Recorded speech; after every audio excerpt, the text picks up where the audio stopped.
Hey everybody, welcome to Geekoholics Anonymous episode 255. I'm your host Rico with my co-host Dane Cody. Dane Cody. No one will understand that one, but anyway, welcome Hey, everybody. if they were hanging out on the pre-show on the Twitch channel, then they'd know exactly what it was all about. 55. So there you go. There you go. Welcome everyone. Episode 255. We get together once a week, talk about video games, TV, movies, and or whatever the hell we like. Stop Primarily reading the chat. Primarily video games. No, I'm looking at the outline. I'm like, did I have something to say? I'm like, nope. I was just looking at the outline. Uh-huh. Now you fucked up my rhythm, fucking guy. You did that all on your own, dude. You're halfway through your intro and you just like stop. And I just see your eyes and you're just like scan. I'm just like, really, dude? You can't even get through your intro without reading? Like, this is why we don't have the chat on the screen. This is why. This is exactly why. It's not the chat. I'm not looking at the chat. Anyway, welcome everybody. Story. We're off to a fantastic start. We haven't been in the yeah. gutter or off the rails for a good half hour before we even started here. There you go. Yeah, if you've never been here before, we usually start the show with our BS section, which we are knee deep in right now. Get into some housekeeping. Our what you've been playing, news and stuff, public service announcements, and free for all. BS section. I don't have anything. Housekeeping. Join the Discord server, Geekoholics.com/Discord. What's going on now? I'm just watching you try to get through stuff and your eyes keep going over and you keep reading and you keep pausing like an idiot. It's just like... It's because of the way you're looking at me. Welcome to episode 1 of Geekoholics Anonymous podcast. Rah, rah, rah. Yeah. Anyway, before Dane broke my train of thought and effed me up, join the Discord server. Geekoholics.com/Discord. That's our forum. That's our online chat. That's where we hang out. That's where we offer free games. Yeah, that's where we group up for our voice chats, for our multiplayer sessions. This is where we hang out and BS, contemplate, the intricacies of the universe, the heavy stuff, right? It's a good time. Do it. Download Discord, join the Discord server. And as Dane mentioned, if you're really so inclined, if you go to I believe it's the welcome channel of the Discord server, there's a pinned message there on how you can get a free PC game, which so few people do. Actually, it's probably sitting there. It's just like, hey, here's free games. What's up? There's like a good 100 games there. They're like that. Varying quality, but hey, depending on what you're into, there's something for everybody. I probably have a good 100 more to add to that because I have a bunch I could add to that. I haven't redeemed. I subscribe to the Humble bundle on PC. Same, because I don't think I've redeemed a single game in a year. I've redeemed a couple. I redeemed the Crash Bandicoot collection and the Spyro collection and the Call of Duty, World War II. I think those are the ones that I redeemed. Yeah, that was November, December. That was a pretty good month. Anyway. Yeah. If you're so inclined, find that tweet, follow that post, follow the instructions, get yourself a free game, and join the Discord server. Have a good time. And for those who haven't asked for a free game in a long time, feel free to pick another. It's been long enough. Woo. With that being said, that's housekeeping. We have no BS. Shall we get into what you've been playing, Dane? Where we run down the games that have been eating up all our little free time that we have. All the video games. We both played. Let's start with the one we both played. How's that sound? Sure. We both played Huntdown. Huntdown. On PC. Epic via Epic Game Store. That's how we both played it. Yes. That was given to us. Full disclosure. Exclusive on PC to the Epic Game Store. It is out on PS4 and Xbox, and I believe Switch as well. Yeah, I'm not sure. I don't think it's actually out on Switch yet, but Anyway, from Easy Trigger Games. It's a platformer slash action co-op, sort of a throwback. It's got like a cool pixel art, cyberpunk pixel art style. It's kind of a, it's like a Contra. Not, I wouldn't really call it a Metroidvania because you're not really yeah, like running through it and backtracking and stuff. But there's definitely, it's a little bit like a Contra game. Back, lots of shooting. You know,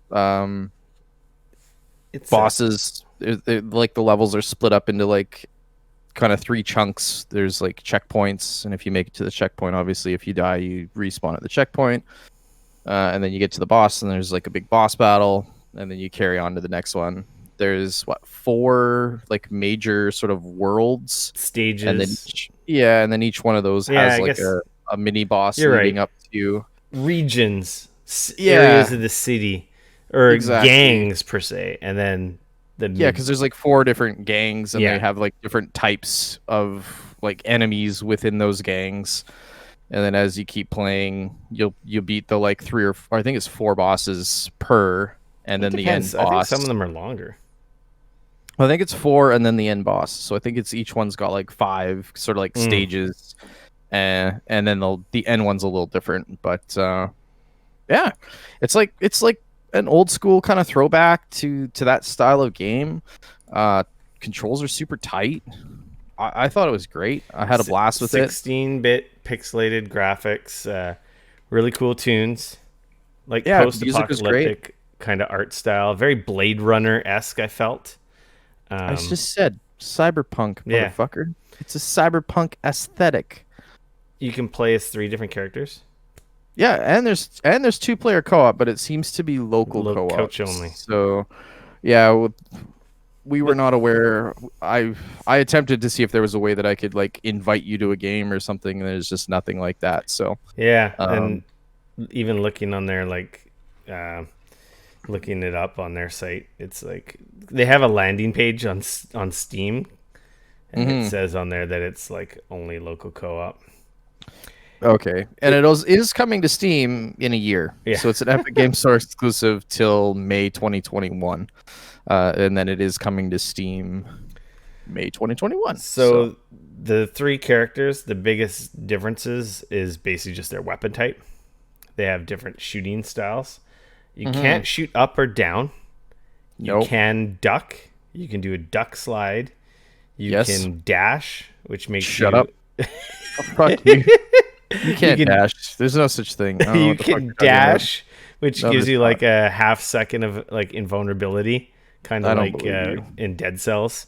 And you can also like take cover in doorways or in certain different parts of the environment. If you push up, you'll hug a wall, and then you're safe. You're immune from any enemy fire. And you can also kick enemies when they're like right on top of you. Unless it's an explosion. Explosions Mm. will kick you out of that cover. Okay, so you will get damaged. Yeah. You have a what, You have 5 what, hit four? life bar? Four, I thought. I think it's No, 5. you're right. Five. Yeah. You have your main pistol. So each character has a different pistol. Um, the That the they start girl, with. she's got like a kind of RoboCop handgun, which shoots a 3-round burst. Yeah. The second guy's got like a dirty, hairy kind of Desert Eagle, like single shot. It's a little It's like a slower, but big. I think it's more powerful than everyone else's weapons. Yeah. And the last guy, Moman, the android or robot or whatever, he just has a fast shooting like single shot pistol. Okay. It Actually funny. I went through the whole game. I just played as the chick Anaconda. Anaconda. So I didn't actually even play as any of the other characters, but Yeah, I played all three. I like the robot the most. As you're going along, they're throwing out like 80s like one-liners, like the oh entire yeah, time, like nonstop. They're they're kind of environmental specific, depending on how you kill enemies or something that just happened. They're very yep, witty. It feels like a freaking Schwarzenegger like 80s 90s action flick, like tone wise. yes, Like oh it's yeah, it's violent, but then it's like comedic too at the same time, because as you're blowing up guys, it's just like they're dropping lines. It's pretty funny. yeah. And you can switch. You you can switch to the like one gun, and you also get like a, what do they call it? Like a grenade, or like a some guys have like a boomerang. The character like Anaconda, like when you start, she's got like an axe that she throws that recharges.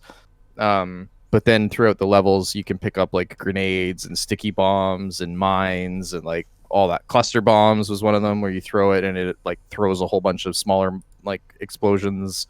There's a bunch of stuff like that. So, as well. Wasn't super long. I got through, I think my game time when I was done was about 6 hours. Was there a clock somewhere? All of the games in your Epic collection, you can click on your library, and when you highlight the game, it will show you roughly how many hours you've played. Cool. Neat. Yeah. I have no idea. Like, for example, I've played roughly 48 hours of Fortnite.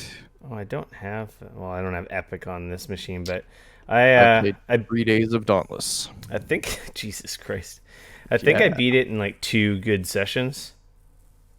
Yeah, I think I did like 3. I did like one initial one to kind of like warm up. I played like 3 levels ish or something like that. Yeah, you like almost beat the whole game. And then over the next like 3 mini bosses of the first boss or whatever.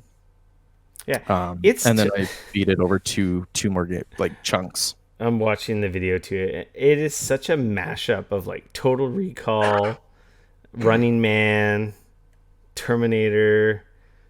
Like I said, it's all those cyberpunk Runner sort of themes all mashed up into a side-scrolling shooter beat 'em up. Did I say Terminator? Great, you did. Yeah, it's fun. It's just super controls really well.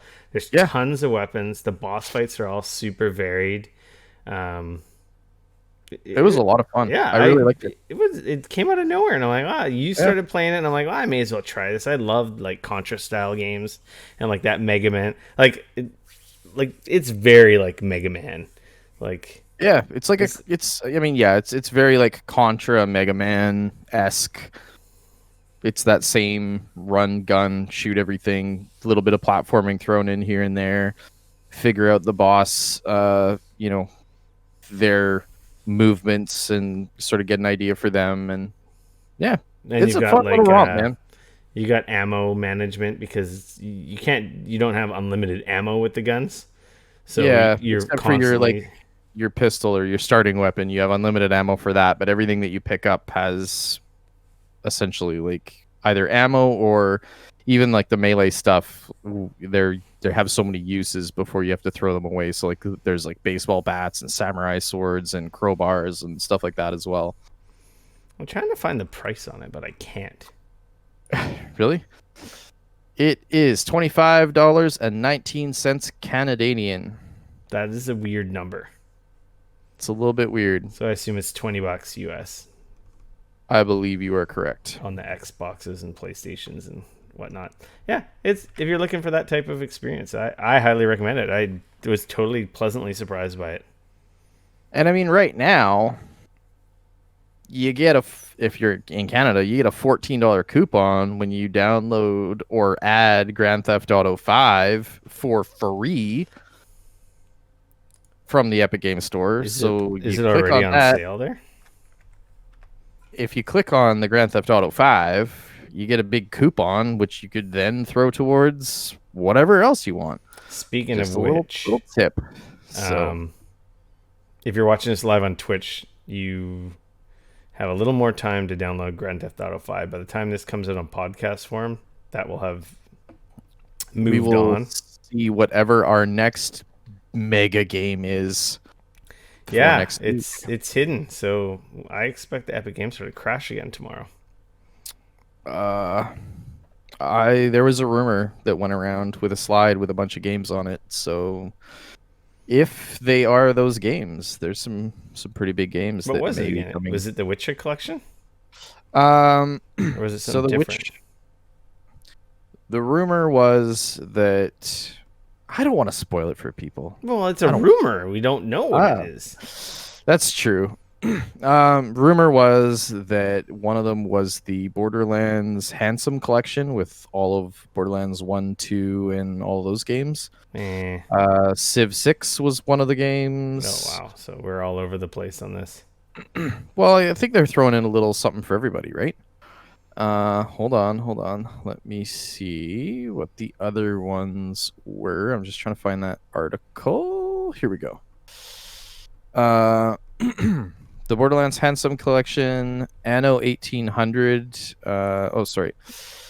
Civ 6, Borderlands The Handsome Collection, Ark Survival Evolved were all rumored to be games. And then there was another rumor that The Witcher 3 Wild Hunt would also be included in one of the games. So we'll see. I don't know. Again, these are rumors. Who knows if it'll happen or not, but it's going to be something big because they're hiding it. Yep. Well, we assume they kind of set the bar pretty high with giving away GTA 5. Yeah. And they have their giant sale on the Epic Game Store until I think the end of May. So yeah, the mega sale. So, speaking of Epic actually, it goes till June 11th. Oh, okay. It goes till when E3 was supposed to happen. There you go. Exactly. Speaking of Epic Game Store, I downloaded GTA 5. I played a little bit of it. Man, that game's good. It looks dated. It runs awesome on PC. Good. It has ultra-wide support, which is pretty sweet. Woo! But I'm like, oh man, this game is so good. I love that game. That game was great. It's impossible to drive a fucking car with a keyboard, though. Ouch. Yeah. The shooting is pretty nice with a mouse and keyboard. Yeah, but it's one of those things where you pick up your controller, you drive around with the car with the controller, then you set it down and you use your mouse and keyboard for everything else. Visually, cinematography wise, is that what you call it? Like the camera angles and cutscenes and how they shoot stuff in the game was really good. Yeah, like that, like the Grand Theft Auto games and Rockstar games are fantastic for that. The voice acting, fantastic. But like I said, it runs awesome on PC, but it's oh yeah, this game's 7 years old. That's right. Yeah, I mean, you got to remember it debuted on the PS3 and the Xbox 360. It's when I started it came out when I started my new job. So yeah. It's just a harsh reminder because when you play it compared to some of the other stuff I've been playing, it's yeah, these textures look a little dated. It doesn't look bad. Yeah, but it's you can see. Yeah, add a few mods in there, man, and I heard there's some mods to make it look photorealistic or much better. It also makes it run like poopy, like poop, stinky poop. Yeah. Anyway, so you gotta be careful. You should have downloaded that. Moving along. Hey man, I it's on my account. I can download it whenever the hell I want. I wasn't saying you in general everyone out there. You should. Everybody should click on it and make sure to add it to your Epic account because why the hell wouldn't you? You played some more Gears Tactics? I've never talked about Gears Tactics on this show. You talked about Gears Tactics on this show. For some reason, I thought you talked about it last week because I talked about it the week before. Yeah, no, unless I'm mistaken, and no, you didn't talk about it. You're right. Because I thought you talked about it, and I asked some questions, and then the funny thing was I actually played it, and then I forgot to talk about it last week because I was sitting there going I swear I played some games, and then it just didn't. I don't know. I forgot that it had happened. So yeah, I played a bunch of Gears Tactics. I played about 4 hours of it. Cool. So you played even more than I have. Yeah, the first 3 or 4 levels or whatever it was. I like a lot of the things that it does. Full disclosure, I'm playing it on easy because I hear that game is really long and I ain't got time for that. Nobody got time for that. But at least I will say, on easy, I'm noticing that it plays a little faster than, which feels, in my opinion, really cool because it feels like a Gears of War game. Yeah, I liked it. I liked it a lot. I thought it was really, really well done. It's neat because normally when you play those types of games, it's it feels very slow. You're okay, you're very like I've got to make sure to do this. I got to make sure to do this. I can't fuck this up. Whereas at least playing it on easy, it feels almost like you're playing a Gears game, but they've taken the camera and they've pulled it out a little bit. And, you know, like it's a little bit more forgiving, like in a Gears game, like if you were normally playing it where you're like, oh, well, I kind of F this up a little bit, but, you know, it's fine, etc., etc. And I'm liking that. I'm liking that a lot. I'm finding it difficult right now for whatever reason to play stuff where it feels like it's a set mission, if that makes sense. Like where like in Gears it's like, okay, here's a mission and you have to go do this mission and then finish it before you do anything else. And for whatever reason, I don't know with the COVID or what it is, but I'm finding it a little bit difficult to do that. So yeah, I'm gonna be right back. I gotta use the washroom, so I apologize to everybody, but I'll be right back. I'll cut this out in post. I will not cut this out in post. I will forget. I'll try to remember, but I'll most likely forget. I think he's drinking booze, so I can't drink during the show because if I drink, then I will have to go to the washroom because I have the bladder the size of like a freaking peanut. The lighting on my camera is fucked up because it's so close to me and I can't adjust it. See, if I don't have any light on, it looks like I'm in my dangerous dank dungeon. Which is, I don't think it looks terrible because my camera still looks better than Dane's for some reason. Because even though we have the same camera, I don't know why mine looks better and his looks so grainy. But yeah, this bright light is too bright.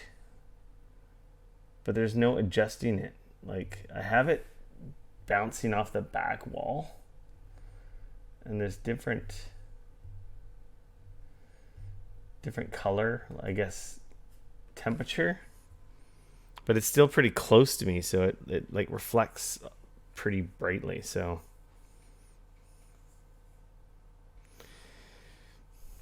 I don't think it's focusing on anything. I think it's just a stupid Logitech. The Logitech software is stupid. Like, you want to hear something real funny, every time that I sit down to record the podcast, for some reason it's black and white. It's like taking settings from Skype, because when I'm in Skype, it's always black and white. I don't know why. It's just fucking black and white for some stupid fucking reason.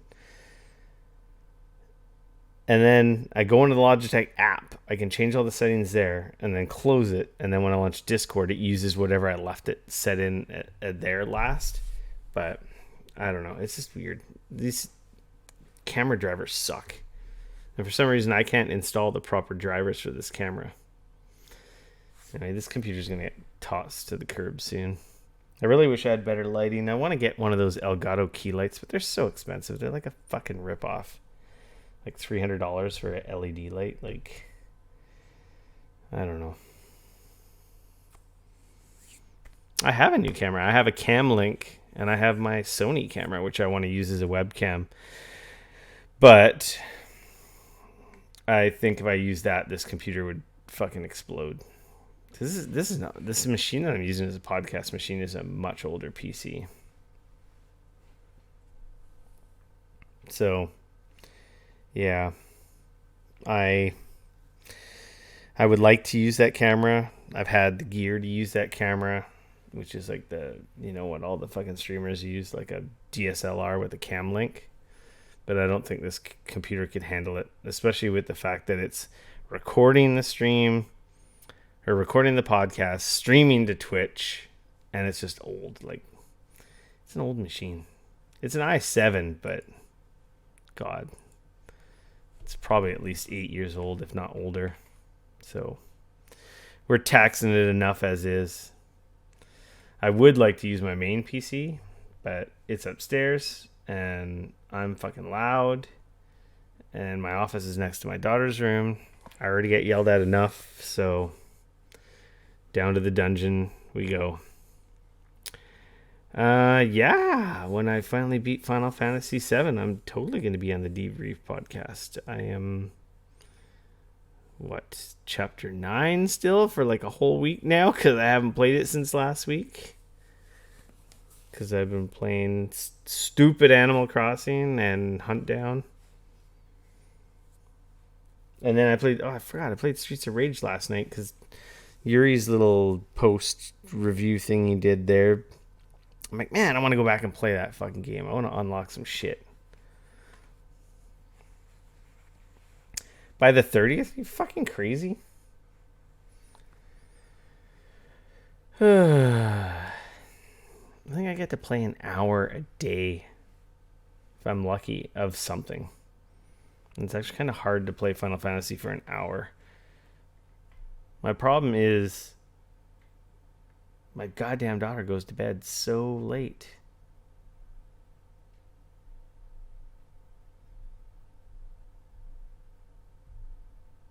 On what? On Final Fantasy? Yes. I think I'm playing on easy. Or I switched to normal because it was too easy. It's Wednesday for real people. 10? It's the 20th today. We don't got that. But we don't have that much time. Yeah, this day is over. You've got 9 days. If I wasn't working and I didn't have a wife and I didn't have a kid, I would have beaten Final Fantasy already. I would have streamed the entire thing. But this Dimensions version of Rico has a full-time job, a wife, and a kid, so he's not a popular internet streamer. Only in his dreams. Dun dun dun. I know, seriously, jokes on you, Jack. I think the focus on this camera is like, I don't know. This thing's supposed to autofocus. Yeah, see, look, it's focused on my hand. Look at the detail. Look how good that looks. This is fucking shit. Like, see, my face looks super blown out when I'm far away because the camera's dumb and doesn't know what to do. Oh well. You don't see all the imperfections. It just look... My skin is like super smooth and imperfection free. All right, I'm back. I apologize. I don't know why. I think Dane's off because he doesn't have as much light in his room. We were talking about webcams. It's funny because, like, I think we have the same. We have the same one. We're just making fun of the fact that right now I'm all blown out because my light is really bright. Yep. But yours. But I'm really soft and almost look like I'm not fully in focus. Yeah. Yeah, I don't know. So yeah, sorry. Gears Tactics. I liked it quite a bit. I will probably keep playing it. I'm just, for whatever reason, I'm having a bit of a difficult time when I feel like I have to play stuff that's in a like chapter by chapter. I don't know why. Because like you can definitely, from what I can tell, you can definitely save in the middle of a mission in Gears. Like I don't think that'll necessarily mess it up. But I don't know, it feels weird to me for some reason to do it in that game. Yeah, you want to play all the way through and you don't know how long it's going to be. Because, like, right. The first mission seems like it's going to be like a tutorial mission. It's, this is going to be like 5 minutes. Like, it's been fucking an hour. It's not done yet. Yeah, no, it goes for a while. And I was like, oh, shit, okay. So that's what I was saying. Like, I think I finished, like, I think it's 3 or 4 missions in or whatever. I do like the fact that there's, like, the loadouts and all that kind of stuff. I think are really cool. I like the way that you can, at the end of the mission, if there, you'll automatically get the stuff that you get for finishing the mission. But then throughout the different missions, there's different boxes and crates and different things that you can pick up and stuff like that, with different things inside them that you kind of find out what you get at the end, which is neat. Yeah, like I said, well, it's really pretty. Definitely one of the prettiest ones. Yeah, it looks awesome. It's a very, very pretty game. It runs really well. I was really impressed. It's very smooth. Yeah, it's cool. I mean, it's on Xbox Game Pass Ultimate. Like if you have a Game Pass on PC or Game Pass Ultimate, then you get both.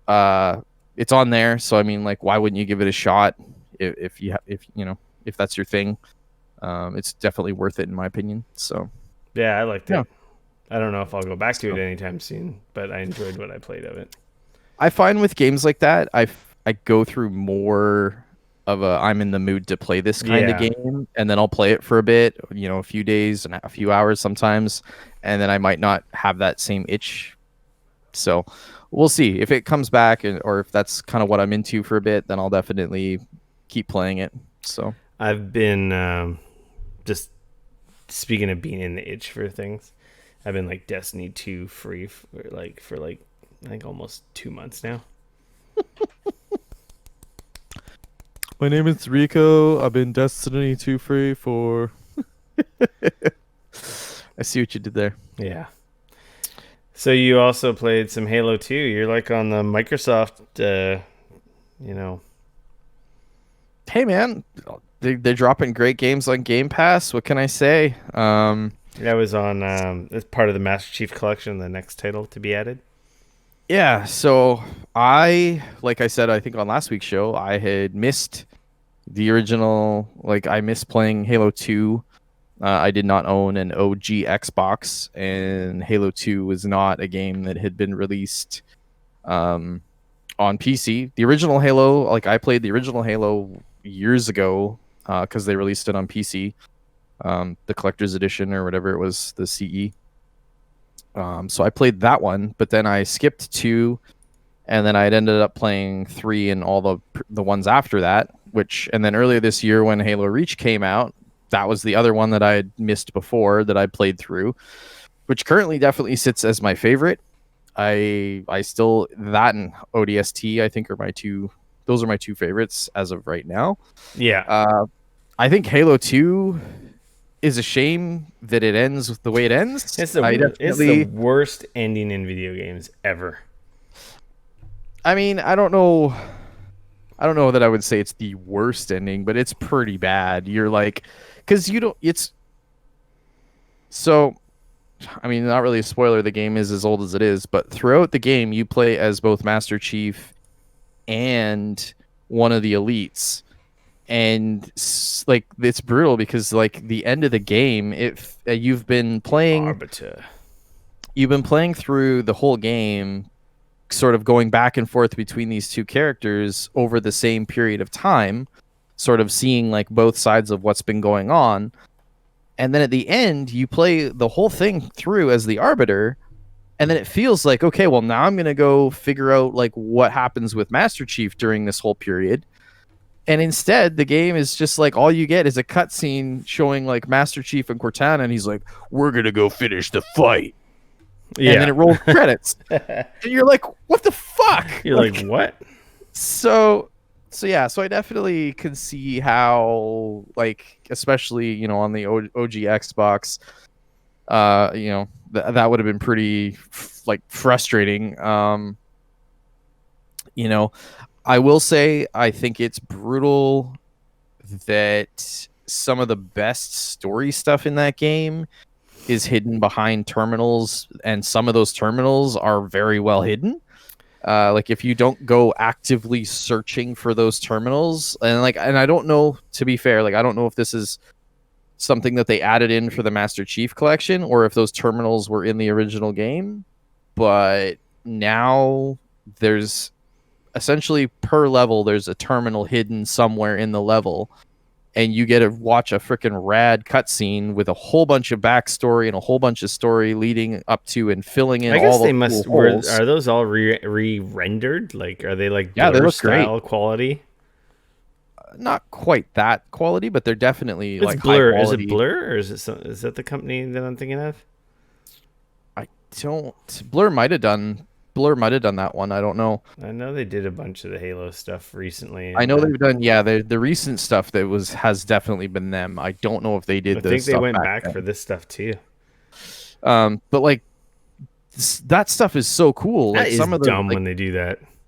And it's brutal because naturally, like I didn't spend hours and hours and going through every single level and making sure I found all the terminals, because like I'm just trying to get through the game, enjoy the story, play it.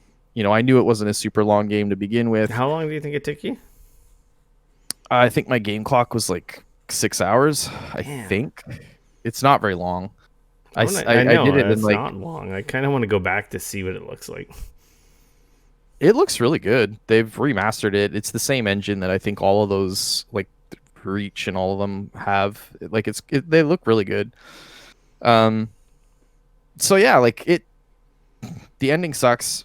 I think Halo sucks when the flood shows up. Yeah, the flood is fucking terrible. I think the flood is the worst. Like all of my favorite Halo has nothing to do with the flood. Like Reach and ODST, neither one of them have flood at all. Like nothing to do with the flood. It's all just like us versus the Covenant and inner Covenant and inner, like, you know what I mean? Like it's just all of that stuff. Because the flood is dumb. They're just like an AI less like enemy that just charges you. Well, they're the flood. There's just lots of them. The flood, like, literally, it's so stupid. Yeah. And and there's like little ones and there's bigger ones, but like I felt, especially towards the end of 2, where they're throwing quite a bit of the flood at you, I felt like there wasn't enough ammo. I felt like the flood enemies feel way too bullet spongy. And then there's a couple areas where they act like you should just keep running. Like, we don't have time to waste. Just get going. Like, so then I ran past all these guys, and then I got to where I needed to go. But because I didn't kill all the guys back there, it didn't like open the thing in front of me. So I ran all the way there. Really? Yeah. And then I got there, and it's like the door wouldn't open, and I'm like, fuck. So then I ran back, killed everybody, and then all of a sudden a boop checkpoint reached, and so then I ran up to the door, and then the cutscene happened, and I'm like, fuck, like that's dumb. So it's like stuff like that, right? So I was a little bit like, really, and it sucks because I don't even I don't like fighting the flood. Like the flood, I like, to me they just feel cheap, and I don't know what. Like, this is funny because it's Bungie, and like they have an enemy in Destiny that is essentially the flood in everything but name. Like, it's exactly the same. And it's like, I don't know what the fuck their writers like hard on is for this type of like enemy. Like, it's just like, stop making the flood. I think it's just an enemy type to like inflate the difficulty. Like to artificially make it harder than it should be. Okay, it's like, okay, well, if the player's in cover, we can't kill them. So let's just make an enemy that charges at them and explodes. That'll fix it. There we go. Makes them get out of cover. Yeah. It's like, stupid. Like, and the other thing is that like seeing sort of the quote unquote like hive mind or whatever of the flood. Oh God. In Halo 2 is kind of an interesting story device. Like, I understand like sort of where from like of course, going back now and looking at kind of where the story seemed like it was going and things like that leading up to Halo 3 and the other games that I'd played, like it was kind of interesting from a story perspective, but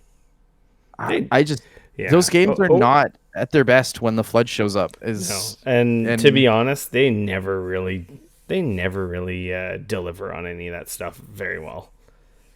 Like, no, it's none it's of the sad, flood, actually. none of the flood stuff, none of the like the flood, the Halo stuff. It's really disappointing in the end. They just didn't do very. The story starts out strong, and then it just like. Well, it's like so interesting, right? Like that first Halo game is like so interesting. You're like, this is crazy. There's and then the next best parts of Halo. The next best parts of Halo are Reach, the prequel, and ODST, a side story. But then like mainline 2, 3, 4, 5 have all just been like, eh. It's because I almost wonder if they're going for this like. For me personally, I think part of it is they need to ground the story a little bit more.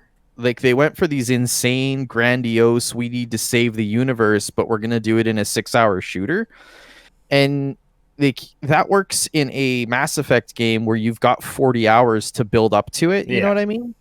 But in a 6-hour shooter, it feels very rushed. It's very fast, and like it makes for a good action game, and the shooting is good, and like all of that is fun.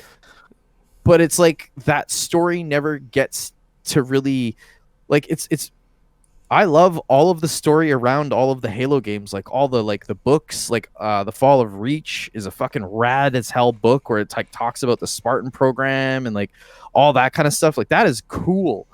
And like, like I said, obviously like the game Halo Reach and ODST, like the orbital shop troopers, and like so much of that other stuff is so cool. And the universe that they've built and the world that they built, that all of that is so neat. And I want to learn more about it, and I want to spend more time there.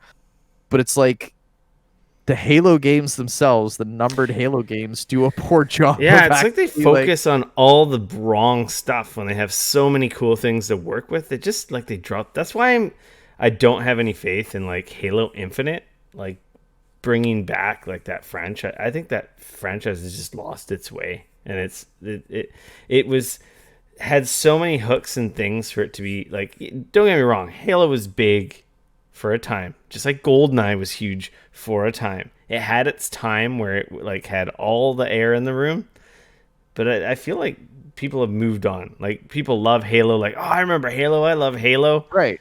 But I don't think it'll love ever co-op Halo, right? Like that's the thing. Like you talk to a lot of people. Co-op. Like I co-op played Halo 1. 3 co-op the whole game, right? But like the other thing I think is that people, they have built such a cool world and such a unique thing that, and they end all of these games on such a big like, oh shit, guess what's gonna happen next? But then they never start any of the games off right where they end to finish those stories. They just kind of like leave you hanging. Like if you finished 2 and then you jump into 3, like what? Yes. Like I played 3 and I didn't even need to know what the fuck happened in 2. I didn't like I knew because I'd heard that 2 ended on a cliffhanger. But like I didn't know, like it wasn't like you jump into 3 and you're like fucking dropping down just to, you know, to finish the fight. I'm still mad about that. You know what I mean though, right? Like but the problem is that they've done that a few times now. And I think that eventually people are kind of like, okay, look, like if you can't figure out a way to finish these games in a decent manner to make me feel a little bit more satisfied, like fuck you. You know, like Halo 5, like cool game, it had some really good stuff, but like again, they kind of end that game on this big huge the world is gonna fucking end and Cortana is taken over and shit has gone so fucking sideways.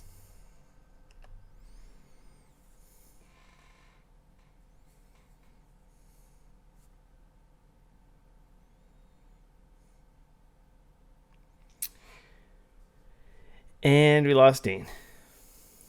Bump, bump, bump. Bump, bump, bump. Fucking Discord. Oh, we're back. Oh, he's back.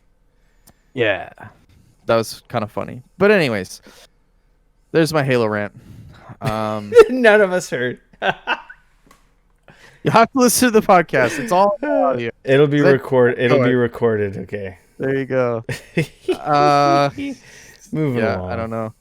My fucking Discord. You played the Old World? Well? So this is another it's on the Epic Game Store right now. It's actually in early access. It is a Civ type game. It's a city builder / like it's, you know, what do they call those, like where there's like the hexagon 4x games. So is that what that is? Yeah, that's what they're called. Really? Why? Yeah. Fuck, dude, I don't know. It's just what Maybe they're called. No. Fine, I'll Google it. No, it's fine. Don't answer the question. I was just kidding. Hey. I'm watching the trailer. Just keep talking about the Old World. It's an early access. I don't know. It's like Civ. It's very much like Civ. You're playing as an older civilization. You can choose between like Greece, Rome, Syria, Egypt. Those are all these different, you know, sort of old world civilizations that you start as. So there's a couple really, really unique hooks in this game, though. Is one, you start the game off as, I think you're 30-ish, or you might even be 20, as a ruler. And every time your turn ends, like there are turn-based, you make all your moves and you do all the stuff and you run out of essentially moves to make. And then at the end, you click like, you know, next turn. But in this, what you're doing is each turn is a year. And each year you get older by a year. And throughout the game, you actually have these like story moments that pop up randomly. So like when you click, next turn, suddenly you might have a pop-up that says like, hey, the king of Greece wants to offer his daughter to you to get married. Yeah. Do you want to do this? And then there's Hell like, of yeah. course, like yes, no, and then depending on what kind Let's of ruler do you are, this. you may have a third option. So you may have like something else that's like, well, my charisma is really high, so I can either decline or whatever, but without hurting anybody's feelings, or like so on and so forth. And the thing is that as the game goes on, the idea is that then you'll get another pop up as you go on, and like so you've had your wife was pregnant and you've had a child, and now this is the heir to your throne, and you may get more than as you go on. You may have other children, and those kids, but the whole point is that eventually you're gonna fucking die, and you have to set up your kids and your Your heirs and dynasty. stuff to continue on building. And like, so there's this whole city building, this is going on, but there's this whole other like side stuff that's kind of in your control, kind of out of your control. Like some of it is like you don't really get a say in the matter, it just fucking happens. Like for example, one of the things that popped up for me was like you got really drunk at one of the festivals this year, and you had a good time with one of your handmaidens, and now you have an illegitimate child, and Yeah. your wife is very choked with you. How do you want to handle this? And it's like you can, it's cool. It adds like this whole other depth to not just making the decisions, but actually like you're making the decisions, and like it gives you the option of like do you want your kid to be schooled in war and to become that kind of a ruler, or do you want them to go to school and learn about the arts and how to be a decent human being and things like all that kind of stuff, right? And then there's also the other thing that like in a normal 4X game, the whole point is to expand and get to build more cities and to grow your empire. So in this, every time you build another settlement, you can assign that city to like a family who's like part of, they're sort of like the royal families, if you will, and then there's Yeah. 4 of them. And so you can like essentially assign different cities to like different families, and then that adds a whole nother layer of like, well, these families are mad at you, and these families love you, and these families want you to marry their sons and their daughters. But then you've also got all of these other like civilizations around you all doing the exact same thing. Well, Egypt, they sent an emissary over. So like I had a situation last night where like the daughter from one of, I think it was Rome, she like took off and she's asking for sanctuary in my city because she didn't want to rule. Like she just wanted to essentially like throw her hands in the air and be like, I don't want to be royalty, I just want to be a normal human being. And so you had to make the decision, like you can either give her back and be like, look, this, I don't want to get involved here, this is not my shit, or you can be like, hey, this is something else that I need to worry about. You can bring her in, you can try to like it's fucking cool, man. It's also scary as shit because I sat down and I thought I'll give this a shot. I'll see what it's all about. And then the next thing I knew, like 3.5 hours had gone by, and I seriously swear like it felt like less than an hour. Because it's that total hook of like just one more turn, man. Yeah, just one more turn. It's basically Civilization. It's from Soren Johnson, lead designer of Civ 4 and Off-World Trading Company. So just to give you a understanding of where this is coming from. I watched the video while you were talking, and I'm like, yep, that looks like a Civ game. That's a neat. But that's the thing. That whole dynasty and aging and leaving like your kingdom going on. That's neat. It's like I said, it's totally like that type of game, but there's like all of these little other layers to it that add so much more than just like a Civ game. And that's, as somebody who's, you get to obviously choose all the research, do all the stuff like they that. call it the dynamic event system. Yeah. So like stuff will pop up, and it's like, for example, like your heir. Yeah. He'll study tactics. He'll study rhetoric. He'll study commerce. He'll study philosophy. So it's like kind of predetermining what his stats and stuff are going to be. And then the thing is like if you get like down the road when they choose, when you have somebody coming to you saying like, hey, I would like your daughter's hand in marriage or whatever, that person also has stats that you have to take into consideration. It's cool. It's really well done. Like I said, it is technically in early access right now. I don't know when they're like launching quote unquote full release, but if you're into those types of games, this one is real good. Like I'm liking it a lot because, like I said, they've built a fantastic Civ style game, but then they've also layered on all this other stuff, and it's great. Yeah, it looks neat. I have no time for a game like that right now. I don't either, but you want to know what's gross and scary? Is that since I stopped playing it last night, I haven't stopped thinking about playing it. That's the best and the worst. Right? Like I went to bed last night and I was in bed thinking like, well, if I was to expand over here and then convince these people to do, and then I'm like, so yeah, it's like I said, it's scary and awesome all at the same time. I don't know how I feel about it. Nice. And you got that through the Epic Game Store, right? Through our yes. press account. Yes, I did. It was added to my account, so I did not pay for it. And I believe it was $44 Canadian. It's $43, yes, Canadian.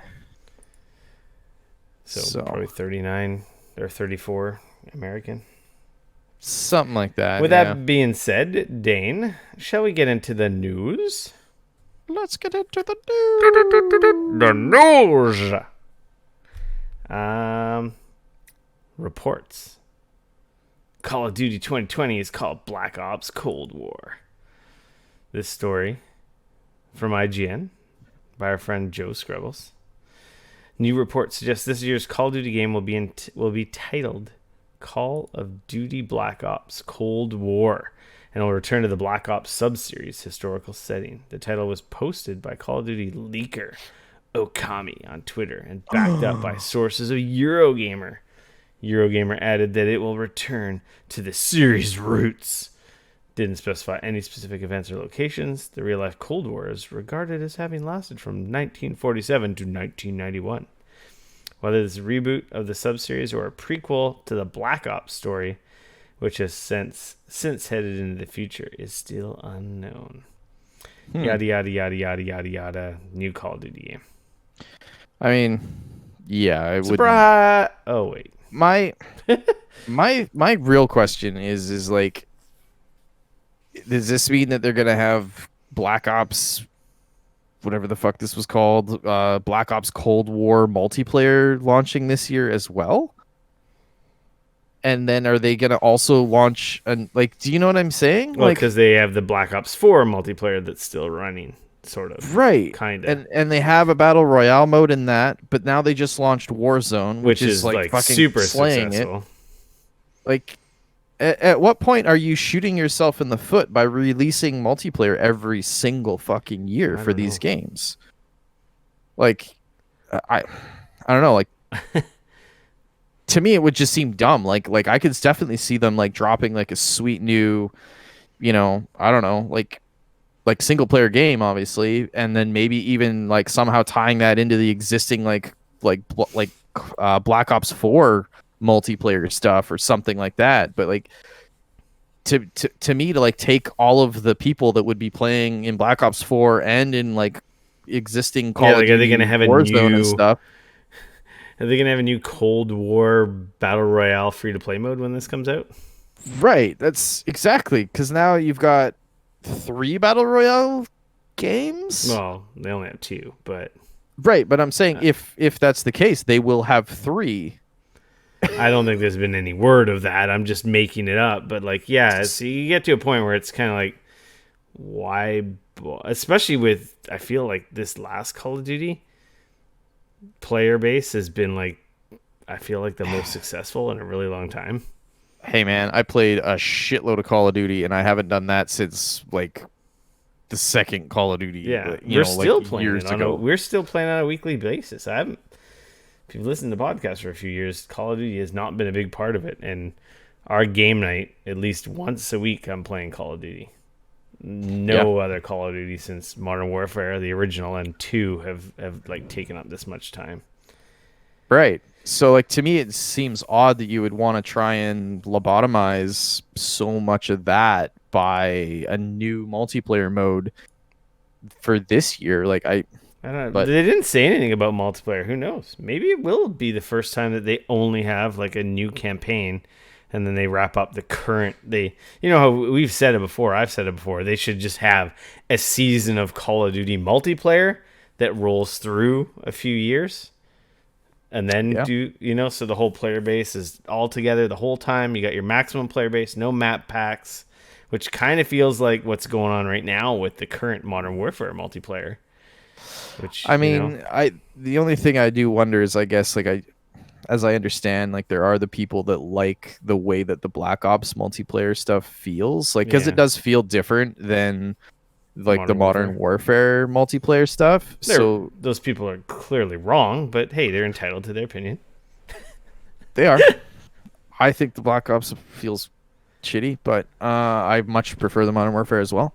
But you know what I mean? Like, I could see maybe at the most having those two, but like, I don't know, to roll them both over again and have like, okay, 2020 multi, like, I don't know. To me, that would seem like a dumb decision, but I guess we'll wait and see, and what happens. So, I'm sure we'll hear about that soon enough at one of these many digital events that's going to be happening in the coming weeks. Yeah. Did you see this? I did, actually. I read the story. Gears of War 3 was ported to PS3 but never going to see release. This from IGN once again, and our friend Matt Perslow. Epic Games created a PlayStation 3 port of Gears of War 3 as part of its internal Unreal Engine testing process, but never had any intention of releasing the Xbox 360 exclusive game on the platform. The discovery of the PS3 port comes from new footage released by a former hacker known online as Pixelbutts. The footage, which shows a rough, buggy version of the game playing on PS3 hardware, was posted to YouTube, while the footage shows Xbox button prompts. A report from Kotaku reveals that the build is indeed running on a PlayStation 3, demonstrated by a further video sent to Kotaku by Pixelbutts that shows the game booting up from the PS3's cross-media bar. Epic Games revealed to Kotaku that the build is real. This footage is a byproduct of Epic's internal Unreal Engine 3 testing process, which utilized both Gears and Unreal Tournament and was never part of any actual product work for PlayStation 3, said a representative from the developer. But clearly, like a demo, like, see, this game runs here on 360, you can port it over to PS3. Look, this is the results you kind of get. You know, like also, an advertisement to devs of their engine, basically, right? Yeah, and also, like, I think it was a great way for them to, if they're building that game, you port that over to an existing platform that your engine is going to be built for. And they're saying, like, right near the bottom, they said, like, this version does not run on a standard retail PS3 and requires the extra RAM that can be found in the PS3 dev kit. So it's, I think it's neat. I think it's kind of funny. I thought it was a cool story, though. Like, stuff like this is always neat to see. Yeah, seeing behind the curtains. Yeah, but like the way that games are made, they're so like hold all the cards super close to the chest, don't show anything. It's all proprietary. Like, I don't know. Stuff like this is cool, and does Sony... It's neat when it comes out. Kind of raises a question in my mind. Does Sony first party use Unreal for any of their like God of War, Spider-Man? Is any of that stuff in Unreal, or is that all proprietary? I'm not sure. I mean, obviously, there's a ton of games in Unreal. Yeah, absolutely. On PS4 and on stuff. I'm not sure what engine those guys are using, to be honest with you. Yeah, because like Horizon and stuff, that's like what, the Decima engine, well, or the yeah, Fox engine or something, or yeah, Horizon was a built from the ground up specifically for them, which ended up also being used in Death Stranding, because they made the big hoo-ha about going around the world. And but that kind of evolved. Wasn't that like a Gears of War 5 or Metal Gear Solid 5 thing too? No, because the Metal Gear Solid 5 is the Fox engine. That's right. Never mind. That was the internal engine that Konami built from the ground up for that game. Yeah. Apparently, Insomniac Spider-Man runs on the same engine as Ratchet and Clank. Interesting. So that's their own internal, and it looks like that's their internal engine that they built for that. So, yeah. I don't know about like God of War. I don't think there's any secret versions of PS. What I was getting at is I don't think there's any secret versions of PS4 games running on Xbox hardware. Yeah, I don't know. That's maybe. Who knows? Some are on PC, and still that Horizon port coming to PC at some point. Yeah. I think I might actually play that again on PC. I like that game. That game is awesome. Our next story from Eurogamer by Martin Robinson. Sega, SNK, and many others are putting together their own E3-esque conference next month, introducing New Game Plus Expo. Some 14 publishers from Japan and America have gotten together to host their own E3-esque conference next month, with New Game Plus Expo, NGPX, promising announcements, showcases, and demos from the likes of Sega, SNK, and Sega and SNK on June 23rd. It's a fairly lengthy showcase that kicks off at 5 p.m. BST. What the hell is BST? Bullshit standard time? I'm not sure what time zone that is. Bitch time? My guess would Booze probably be... I'm not sure which BST is. Which time zone that is, I mean, sorry. Well, this is Eurogamer. It must be UK. British Standard Time?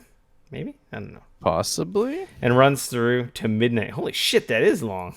With all that time allowing the lengthy list of publishers to get all their moment in the sun. The full list of those involved is as follows. Actil, Axis Games, Arc System Works, Gung Ho, Idea Factory, Inti Creates, Koei Tecmo, Natsume, NIS America, Playism, Sega of America, SNK Corporation, Spike Chunsoft, Way Forward. That's British summertime, by the way. Oh, British summertime. I hear it's quite nice in British summertime. So when they kick that off at, was that 5 p.m.? That will be 9 a.m. Oh, sweet. Pacific Standard Time, well, Pacific Daylight Time as of this. June 23rd. So, FYI. June 23rd. It's a Tuesday, so... Wonderful. I'll be just getting to work. Yeah, that'll be a very unproductive day at work while watching this 6-hour stream. 7 hours. There's a lot of people like that are kicking off games and showing off stuff. Yeah, that'll be cool. Jesus Christ. I'm gonna take the fucking day off to soak that in. Where's our next story? Take-Two delays Kerbal Space Program to 2021. This story from VentureBeat by Mike Minotti. Less than an hour before the release of its earnings report for its latest financial quarter, AAA game publisher Take-Two's Kerbal Space Program 2 announced the spacecraft building and flying simulator is getting delayed to fall 2021. Kerbal Space Program 2 was scheduled to come out this year. The first Kerbal Space Program launched back in 2015 from a small indie team. It became a hit, selling over 2 million copies. Take-Two acquired the rights to the franchise in 2017 and announced the sequel in 2019 with Take-Two's subsidiary Private Division Publishing. As part of this report, Take-Two talked about the impact the COVID-19 pandemic has had on the company. The shift to remote working adds complexity and challenges in some areas of the game development process. However, based on our work to date, We currently do not expect any delays other than what has been announced, Take-Two stated. So, company specified delays other than what has been announced. Reflecting some of the delays is already announced, including the Switch version of the Outer Worlds, which was supposed to come out on March 6th, is pushed back to now. Kerbal Space Program 2. Yeah. Of course, this doesn't talk about any games that they haven't talked about yet. So they're not saying that some of the games that were maybe supposed to come out this fall internally that they haven't announced may have been pushed back. I never played the Kerbal Space Program games, but a lot of people really like them. We took an appointment and saw a video of what they were planning. Yeah, they didn't have any hands-on at PAX last year. No, it was just like a video showing the upcoming Kerbal Space Program. Really hilarious videos of blowing up Kerbals and crashing rockets, and a game that takes like the intelligence of a rocket scientist to create a rocket to get to the moon. Yeah, there you go. PlayStation news. We recorded before the Ghost of Tsushima stream. Yeah, we did. Eurogamer has a little headline here. Ghost of Tsushima continues to look stunning in latest video reveal. I don't know why I just didn't like the PlayStation blog story, because there's not much to be said from someone else's news story, because we both saw. I think we both. Did you see it? I saw it. I watched the whole video after. Wow, I'm in, man. This is like I think I said on Discord. I watched this and I was like, okay, this to me sounds like some of the guys at Sucker Punch went over and were hanging out with the guys at Ubisoft, and they were like, yo, you guys got to make a fucking Assassin's Creed game set in feudal Japan. And the Ubisoft guys went, look, man, that's what everybody seems to want, but we don't want to do that. We got our own thing going on over here. We've publicly said we're not going to make an Assassin's Creed game set in feudal Japan, because I don't know why, but we're not going to do that. And then it seems like Sucker Punch then went home and went, well, fuck, if those guys aren't going to do it, we're going to fucking do it. And that's totally kind of what this thing looks like. It looks gorgeous. It's like a very, I mean, I don't want to call it Assassin's Creed, because it's definitely not. It's its own thing, but it's very much that style of game. It's a big open world game. You can sort of, there's obviously objectives. You have a horse. You can ride it. You can go all over the place. There's some pretty cool ways of traversing things and getting from point A to point B. They showed a really cool video of sort of attacking one of the objectives and the different ways that you could do that. You could sort of go at it as a samurai and, sort of walk up to the front gate and start mowing down dudes, getting in sword fights and stuff like that. Or if you want, you could kind of go like Ghost style, and you could be a fucking ninja and dishonorable, dirty, conniving, throw bombs fucking ninja, and jump in behind the backs and lop heads off that way. It's kind of funny as I was watching this, and he was saying, yeah, so like you've got Ghost and you've got Samurai, so there's like two distinct play styles. Yeah, and he was saying how when he mentioned dishonorable, like I just never really thought about that. I'm like, yeah, stealth is kind of bullshit. You're not looking your enemy in the eye. You're a fucking backstabbing, grimy, dirty piece of shit. You're cold-blooded murdering people who don't have a chance. It is fucking shisty. I'm like, that is dishonorable. That is shit-y. I'm like... So, little history lesson for you there, Rick. Back in the Revolutionary War, when there used to be soldiers would stand on one side of a field and the other soldiers would stand on the other side of the field, and they would shoot at each other, and there was literally a line drawn in the sand, and that was a battle line. The revolutionary, the Americans at the time, or the British that were revolting, they went, fuck that shit, that's fucking dumb, we're gonna hide in the bushes and start shooting you from and like that's a huge part of and they were considered so dishonorable, and there was totally one of those it was like the equivalent at the time of you guys hacked us, this is bullshit, fight honorably, get out here, stand in the field and let us shoot you, and you can shoot us, and we will we will fight about this like men. And man, yeah, it was like, don't get me wrong, war is dishonorable and shitty and oh yeah, gross the and whole thing stupid is no matter gross. how you fucking do it.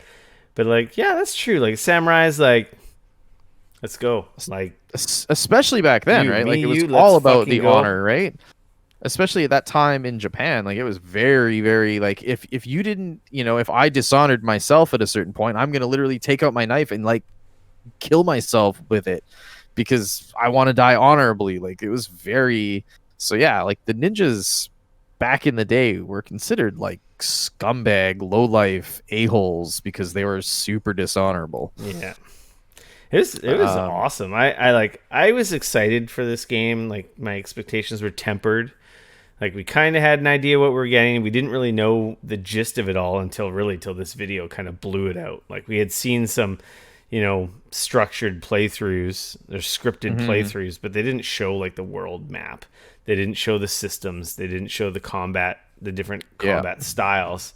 They just showed these really cool going from point A to B, murdering people in a really cool samurai-esque way. And then this is like, this is open world. You've got missions. You've got environmental clues. The wind is your GPS that guides you. Looks cool. Totally. There's like the different stances when you're fighting. Parrying is a huge thing, like being able to parry attacks and then attack right away for very quick, almost Bushido Blade style sort of sword fights, which I thought were really cool. I don't know if there's more than just the samurai or ghost, but knowing me and the way that I play, it will probably be I'm gonna go ghost until all shit goes sideways, and then I'm gonna go samurai. That's the thing. Can you really go back to samurai? Because he was wearing a different armor set and like just walked in the front door. I was like, "What's up? Let's fucking go! I'm fucking samurai. I'm gonna kill all y'all." Yeah, well, I mean, they did show that, and they did say like the armor is gonna definitely like you're gonna want to wear the armor that works best for the style of play that you're playing as, right? I'm sure there's going to be some stuff kind of in between, but like they also showed off some cool side stuff. Like there's an old school samurai filter. So if you want, you could play the whole game in black and white with this like old school film grain, like samurai ninja cinema style, like old school cinema samurai film, which I thought was pretty cool. They also announced that there's going to have full Japanese voice with subtitles if you want to play it that way as well. Obviously, they showed off a photo mode, so, with a ton of different options in there if you want to go nerdy on photos in the game. No, I walked away from it very excited. Like, I was rad. Super curious about it, and then I saw this, and I was like, oh, now I'm just downright excited. It sucks. We should have already been playing fucking Last of Us 2, and then we'd be getting fucking this game like damn soon, but now it's the other way around. I'm not gonna lie, I'm more excited to play this than Last of Us 2, so I'm equally happy. I'm equally excited. They're two very different experiences. Yes. One is a linear crafted, heavy storytelling experience. This is an open world adventure. Obviously, it's going to have, looks like great storytelling. Yeah. A lot of environmental storytelling. And who doesn't want to fucking play samurais and ninjas? Like, seriously. I know. When you're a kid, like, did we play? I didn't play cowboys and freaking Indians back in the day. We played fucking ninjas, man. Hell yeah. Run around. Who wasn't throwing fucking throwing stars around, man? Ninjas were the shit. We were children of the 80s, clearly. Where the Ninja Turtles blew up. Throwing ninja stars. It's amazing we have both our eyes. Oh, yes. So, yeah. Ghost of Tsushima, 17th of July, PS4. Looking good. Looks fucking rad. Go watch. If you haven't watched it, go fucking watch it. Yeah. It's an 18-minute gameplay trailer. Looks really cool. And gorgeous. Holy shit, it looks pretty. You can watch it in 4K as well to see all the beauty. While we're still speaking of PlayStation, another story from the PlayStation blog. This story from Mary Yee, or this post, because it's not really a story, because it's not journalism. It's basically a PR release celebrating The Last of Us Part 2 with a limited edition PS4 Pro bundle and more. So we've got Last of Us 2 limited edition. Also a limited edition gold wireless headset and a Seagate 2 terabyte external hard drive as well. All Last of Us themed. Emblazoned with the Ellie tattoo, which actually I have a t-shirt that I got of this tattoo, which looks rad. I got from Insert Coin as well. Is my very cool. All my PlayStation shit that I've been like wearing lately because it got a bunch of stuff on sale. Nice. Yeah, I have that tattoo and a t-shirt, and I wanted to wear it tonight, but when I was making dinner, I got fucking mustard all over it. So I had to fucking rip it off and throw it in the wash right away so it wouldn't get stained. But yeah, basically, this PS4 Pro has the Last of Us Ellie's tattoo emblazoned, like engraved, not like silk screened or printed. It's engraved into the plastic of the system. It looks kind of cool. That's pretty cool. The controller, I think, is kind of meh. I'm not really. Yeah, I'm not the biggest fan of the controller. It's got like the Last of Us Part 2 on the touchpad. Pretty like low effort. Yeah. Like here's the game title. I also don't feel like the Last of Us Part 2 headphones, like I don't know, like they're not my jam. Like I look at the Last of Us Part 2 headphones and I'm like it's engraved on the side of the gold like headphone on the pillar, if you will. Yeah, it's kind of hidden. It's kind of low key. I mean, if I was in the market and this was a good deal that made sense, I would buy it.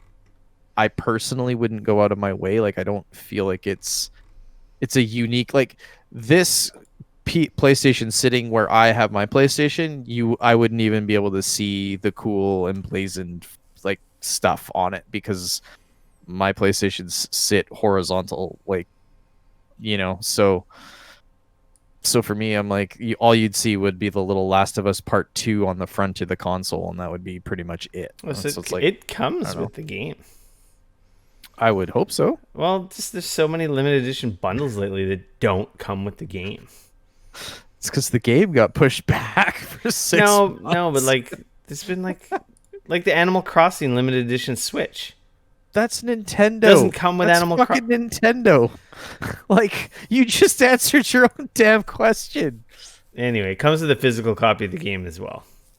And a dynamic theme and avatars and more that are digital content that's exclusive to the system. So I assume this will be in limited release. Can I really recommend spending $500 4 or 5 months before a new system comes out? I don't know. Like, do you not already have a PS4 Pro? Yeah. It looks cool. This is going to be more for the collectors, I think. Completionists and people with more money than brains.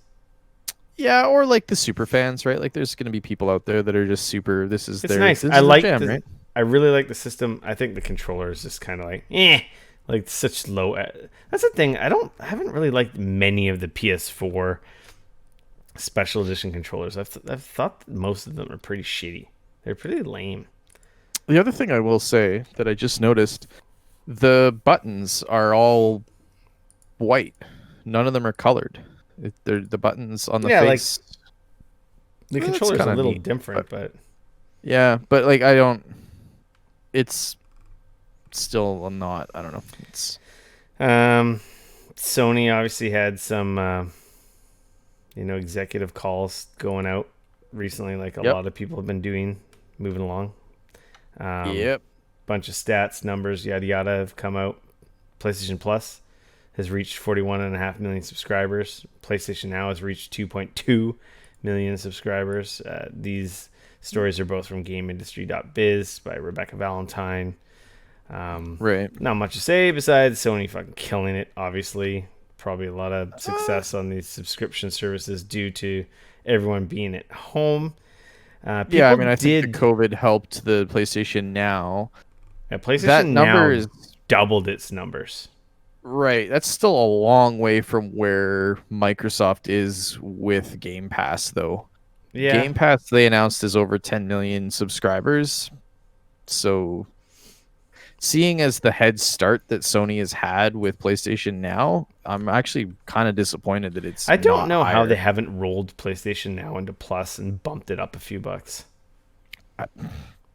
I mean, I guess they just feel like, because of course they did allow for a lot of the PlayStation Now games, especially the newer stuff, to be downloadable and played locally. Because like obviously for the first while, it was only like only games that were able to be streamed. But still, I don't know. I'm kind of surprised that number is not higher. But I feel like they're also going for a different market than Microsoft is. Like with Game Pass, they're dropping everything day and date on Game Pass, whereas like they're not doing that. It's not like you're not getting The Last of Us 2 the day that it drops, right, on PlayStation Now. So I think they're going for kind of different things with those two. It's more about like a back catalog filler greatest hits collection.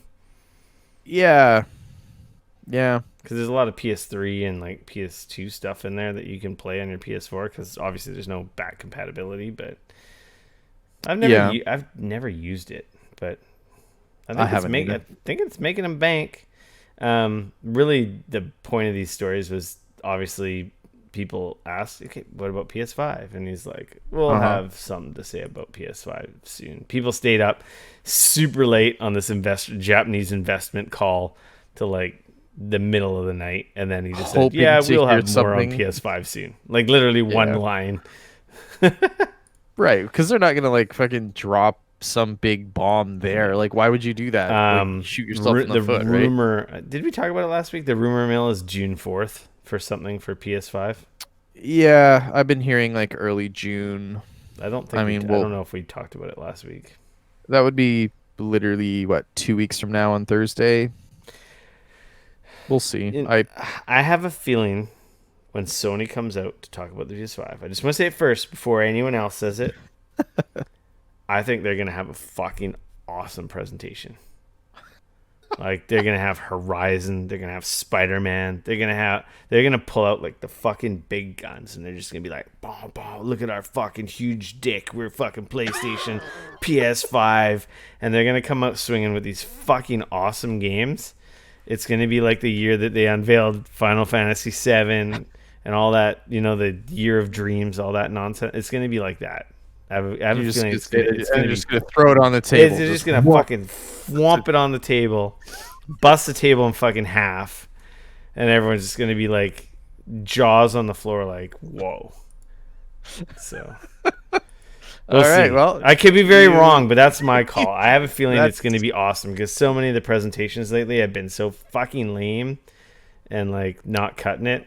And I think Sony's been sitting back watching everyone fuck up left, right, and center, and they're just going to be like, hey, hold my beer, watch this shit. Anyway, Nintendo news. Well, you heard it here first. Paper Mario: The Origami King was announced for Switch. First Paper Mario game for Switch due out on July 17th. Little pleasant surprise. We're going to be killing freaking Mongols and playing Paper Mario on the same day. This story from Gamatsu. Wish they could have sort of, staggered that a bit better. Jesus Christ. From the story from Sal Romano at Gamatsu. Nintendo has announced Paper Mario Origami King for Switch, launched July 17th. New papercraft Mario adventure unfolds on Nintendo Switch. The kingdom has been ravaged by an origami menace. Join Mario and his new partner Olivia as they battle evil folded soldiers, repair the damaged landscape, and try to free Princess Peach's castle from the clutches of King Ollie in this comedy-filled adventure only on Nintendo Switch. It looks cute as hell. I want it in my life. That was a nice, pleasant surprise. We heard rumor and we knew a new Paper Mario was coming, right? But I don't think we expected... I'm just amazed that they just announced this. Yeah, they just fucking dropped this trailer. It's also going to come out in like a month. Yeah. Like a month and a half. Like that part of it, I was kind of surprised. I was like, wait, what? Maybe this is why Nintendo's not going to do a direct in June. They're just going to drop a trailer randomly on us every month here on out. And and it's coming out next month. Yeah, or today. Or it's just, I could see them I could have seen them announcing this and then in a few months from now then announcing but the fact that they hadn't even announced this game before and they're just we're announcing it and it releases reveal in a month and a half. Yeah. What's up? Here's the reveal, here's the gameplay, and in non-typical fashion, learn more at our next Nintendo Direct, or learn more in 2021. Like, right? No, it's like it's fucking coming out, motherfuckers. And it looks great. It looks so like I really hope like I wasn't the biggest fan of the last Paper Mario game on the Wii U.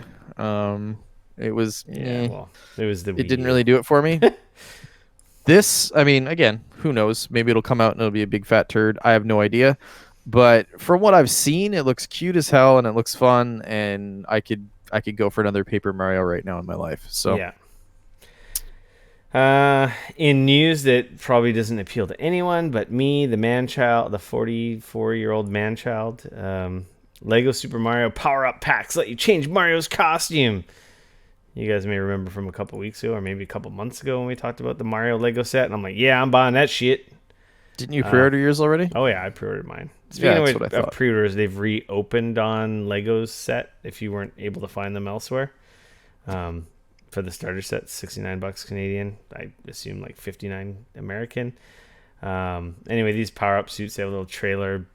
The power-up packs each include a hat and a set of dungarees for the Lego Mario figure to slot into. Each new costume allows him to do new things. The Fire Mario suit grants him the power to throw fireballs at enemies, activated by tilting the figure forward. Propeller Mario suit allows Mario to fly and collect coins midair.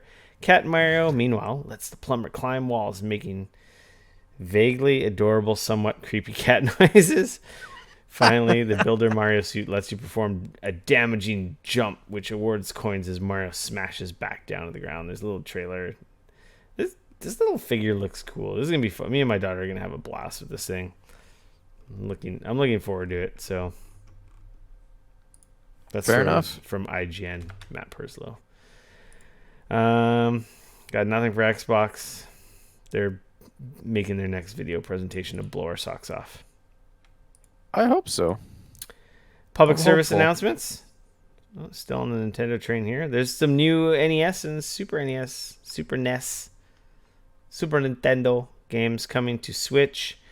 God damn. Yeah, man. This is a Wild Guns. Yeah, I don't know why you linked to a video. That was maybe great for our listeners, not great for us.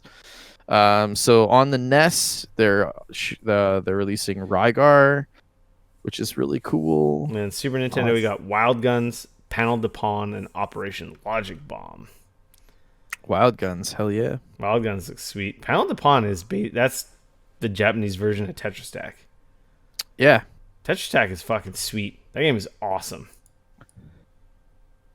It's also cool because like Rygar is the original Rygar. I really enjoyed. Yeah, long ago. I don't know how well it holds up now, but it was a great game back in the day. Still supposed to be a pretty good 8-bit game.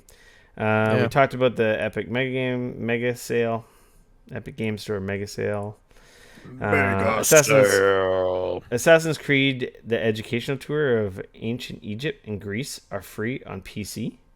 So on Uplay. Yeah, right now.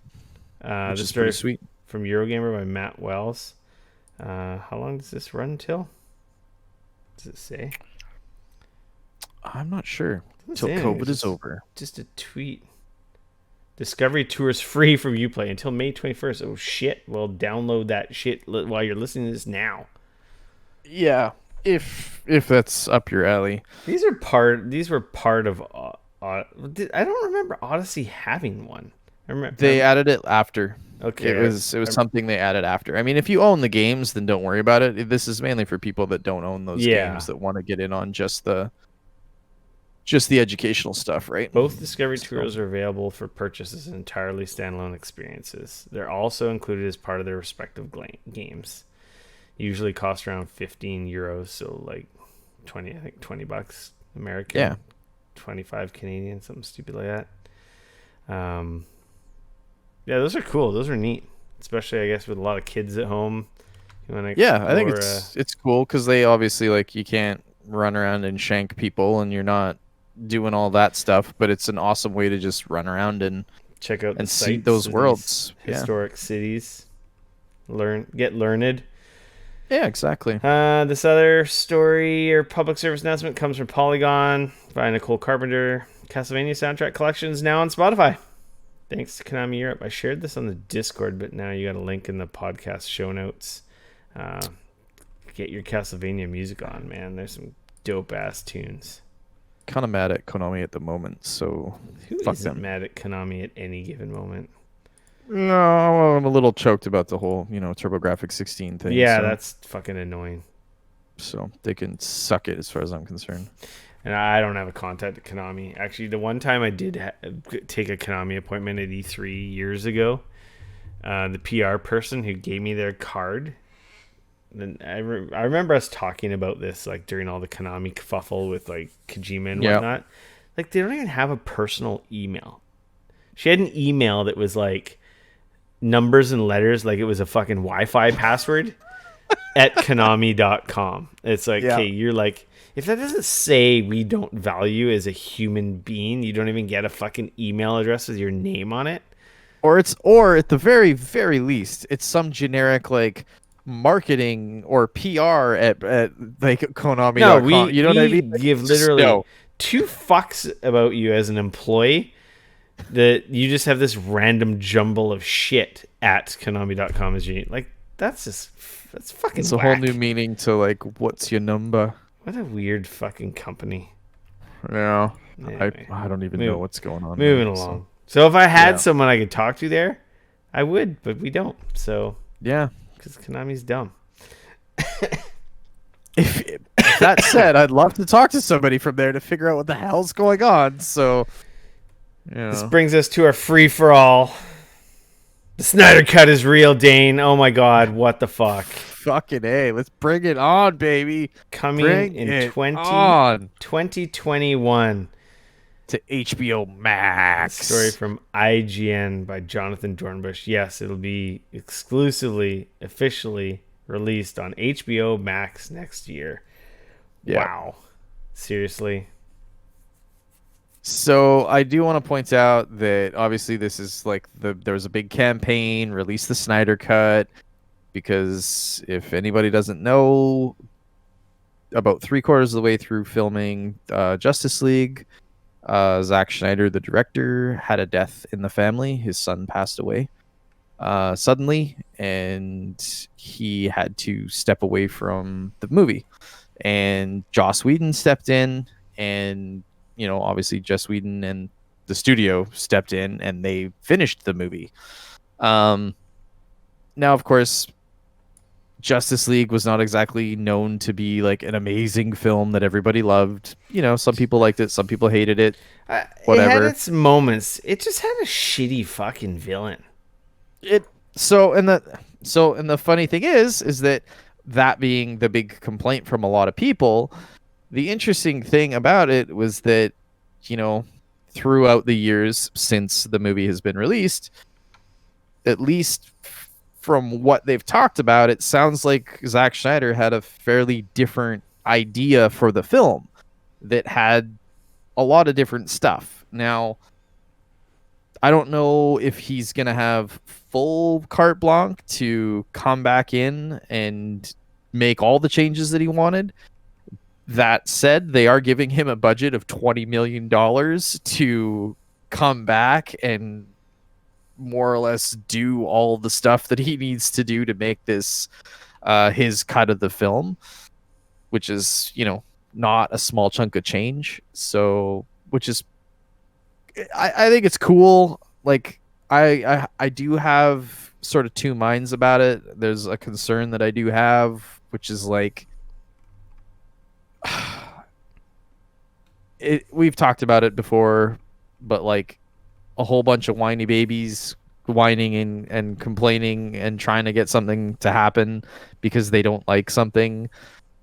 And this is kind of exactly what happened here. I mean, it's a little different because they're asking for, the original director, and they wanted to see his vision through. What I'm concerned about, obviously, is that he's going to do his vision and then they're going to be disappointed and they're going to be upset and mad about it. And, well, this isn't what he really meant because he's had 7 or 6 years or however long it was to, actually think about it and make these changes. And this wasn't his original, like, who knows, right? All we know is that I think it's cool that he's given an opportunity to finish sort of what he wanted and to see it through. As to whether or not that's gonna make a bunch of people get like more upset or not is a whole nother story. I don't see how it could be worse. So, but like I said, like the only thing that concerns me about with stuff like this is it's like the same thing with fucking Mass Effect where they came in and changed the ending because too many whiny babies decided they didn't like it. Like it's things like that that kind of like But I don't think they made it better. They possibly made it worse. Ugh. So, yeah, it's like let stuff be But then again, this. I'll be honest though, the Snyder cut is kind of a weird thing. Like you said, it was his movie, and then he had to leave because of real life shit, and like can't blame him. He had like pretty tragic shit going on. So who gives a shit about a movie? You got to take care of your family and shit, right? That's more important. And the other thing I'll mention is that, like, let's be honest, as much as I hate on the internet, like crybaby boo boo, I'll also say that the internet coming together and going, this fucking is shitty and terrible and you need to change it right away was Sonic. Like, let's be honest, they showed that first shot of the Sonic movie and it was like the same thing, but yeah, like that turned out pretty positive, right? Yet they did manage to take what was probably going to be one of the worst train wrecks of the year, pushed it back, made some changes, and it turns out it was a great, fun, enjoyable film. So, I think sometimes depending on what's going on, and I think part of it has to do with what's happening behind the scenes. Like, I don't know. I wasn't in the room with the Sonic people. Like, you know what I mean? Like, I don't know who was in charge of that. If there was actually somebody going like, when they made this change and the internet exploded, if somebody was going like, see, I fucking told you, you fucking idiot. I told you we shouldn't do that. I told you we should have done this. I would love to have been that guy or just to witness those conversations because right. But then again, who knows? Like that's the thing with Hollywood or video game design. I know places, I'm not going to say, where management and so many people, they're just yes men. Right. The ship could be sinking with like 1 million holes in it, and the whole crew's dying.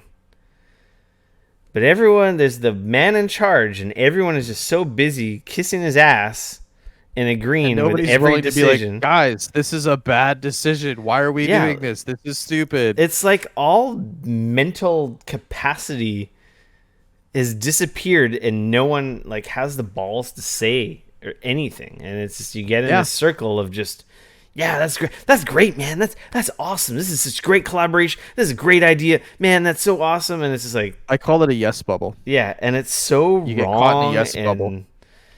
And I think that's what happens with these projects. It just runs away where everyone is just too it's like going 100% Kojima. It's like there's no one there to challenge the upper management or the creatives.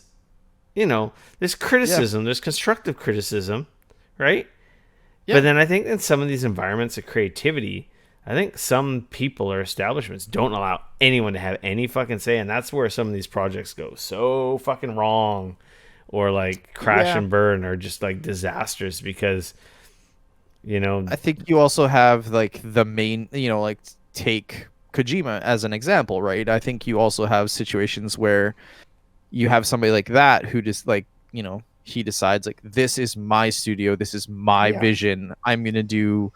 And the thing is like, if you don't have somebody that he trusts that also is able to come along and go, I understand what you're trying to do, but I think that that's a dumb idea, or I think that maybe we should go a different direction or something like that. And if you don't have somebody like that to at least question and to make those questions come up, I think that sometimes, like it's going to go one of two ways, right? You're either going to have that person that's going to be great, they're going to go do their thing, and it's either going to be an unmitigated disaster, or it's going to be brilliant and everybody's going to be like, oh my God, he made art and it's incredible and I can't believe it happened.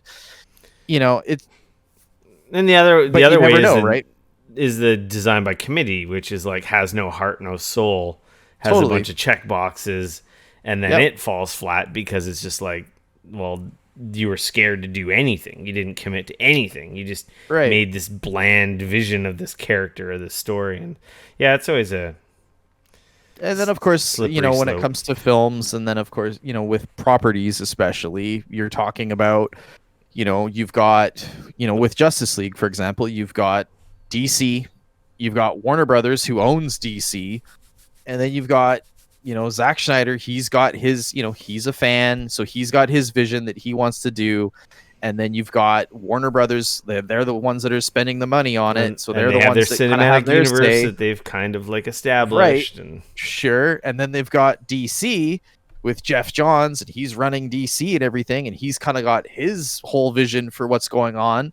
So you got all of these people going like, well, wait a second, you want to do that? Well, I don't know. That seems kind of dark. Or, oh, well, we should lighten it up. Or, hey, Batman should crack some fucking jokes. Like, what's up with that? You know what I mean? Like, it's because their vision is not clear, but then they're looking at Marvel and what Marvel's doing. Like, well, we just got to do what they're doing.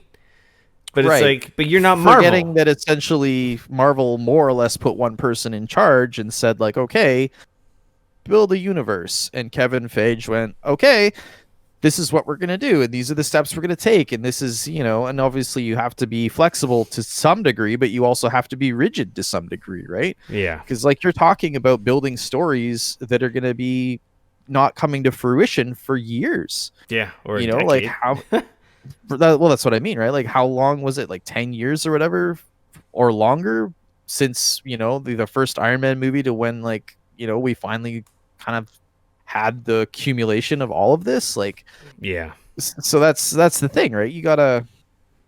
So it's, I think it's cool. Like as a fan of Zack Snyder and a lot of his movies, I'm a fan to see movies.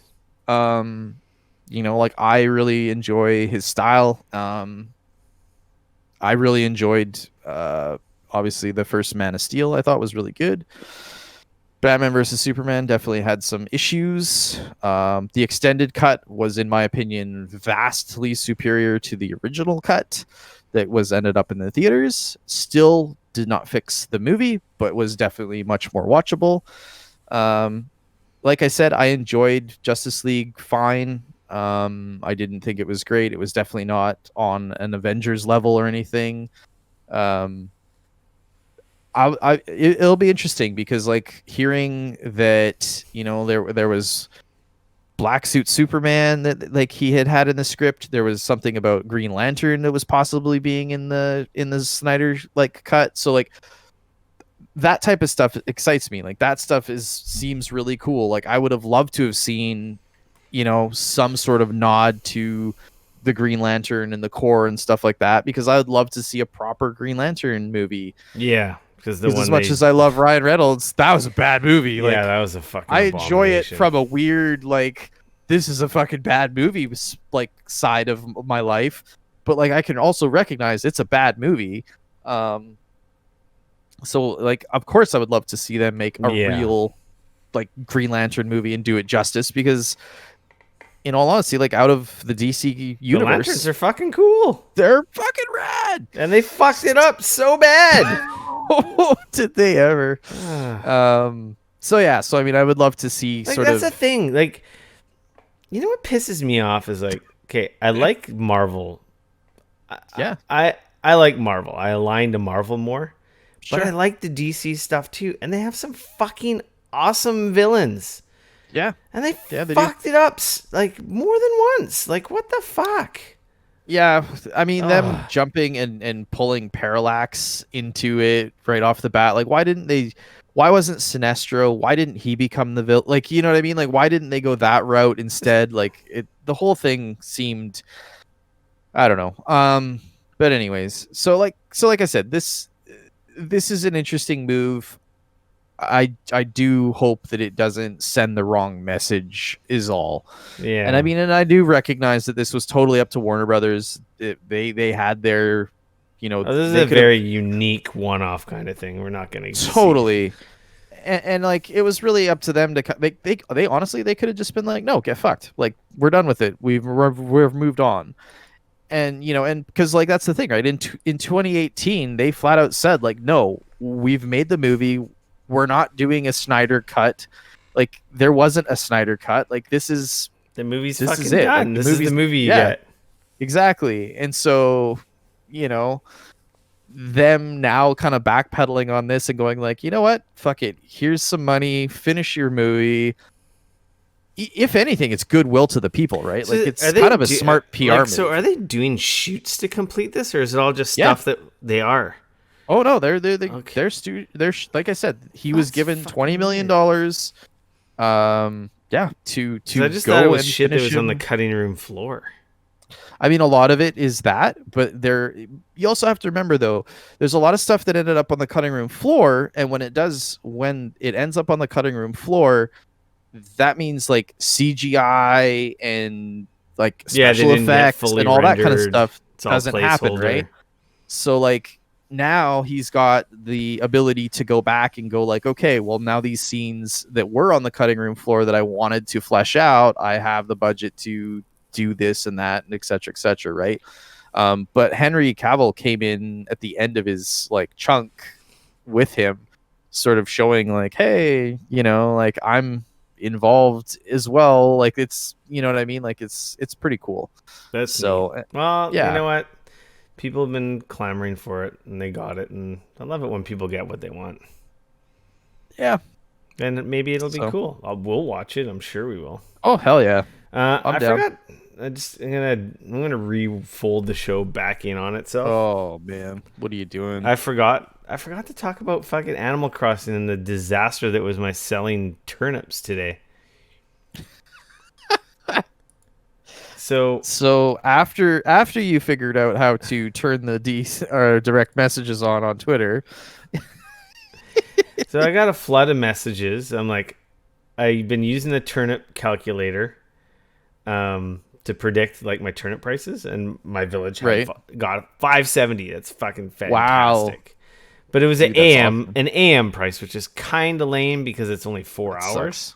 Right. So I couldn't keep had it been my evening price, I would have just kept my Switch on upstairs and like have adder people just come in, and for sure, it was awesome. Like a couple people got to jump in and from the Discord take advantage of it. Some random people from the internet got in as well.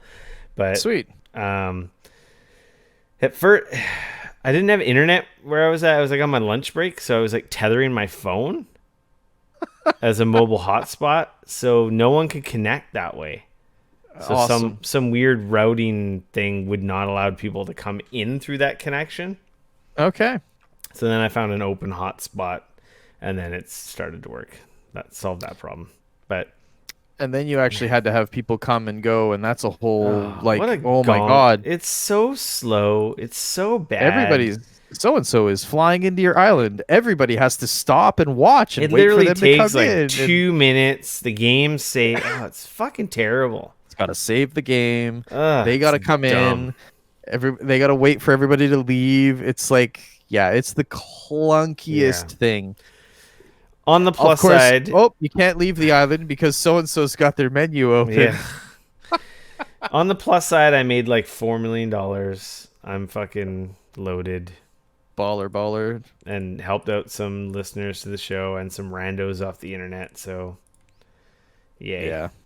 Fair enough. That's cool. Anyway, I forgot to mention that at what you've been playing. So, fix it, Nintendo. With that being said, Dane, I think we have an episode 255 in the gigabits, written in binary on the gigabits of the hard drive and in your ear holes. Episode 255. You can follow me on Twitter at Rick F, no K, RICF. You can come bug me on Twitter at Dane Cody at DAYNECODY. Of course, remember to join the Discord server, Geekoholics.com/Discord. Follow, like, subscribe, YouTube, Instagram, Twitter, Facebook. We're Geekoholics everywhere. If you didn't know, the show notes of the podcast has links to all the stories we talked about, some of the games we talked about, yada, yada. So if you're like, what were they talking about? Well, you don't have to remember. Just go to the show notes, click on the link, boom. There you go. Easy peasy. We record live on Twitch Wednesday nights, 8-ish, plus or minus, depending on how things go. We try to not pay attention to the live chat because this is a podcast first. But if you like hanging out, we have a couple friends hanging out in the chat. It's good times.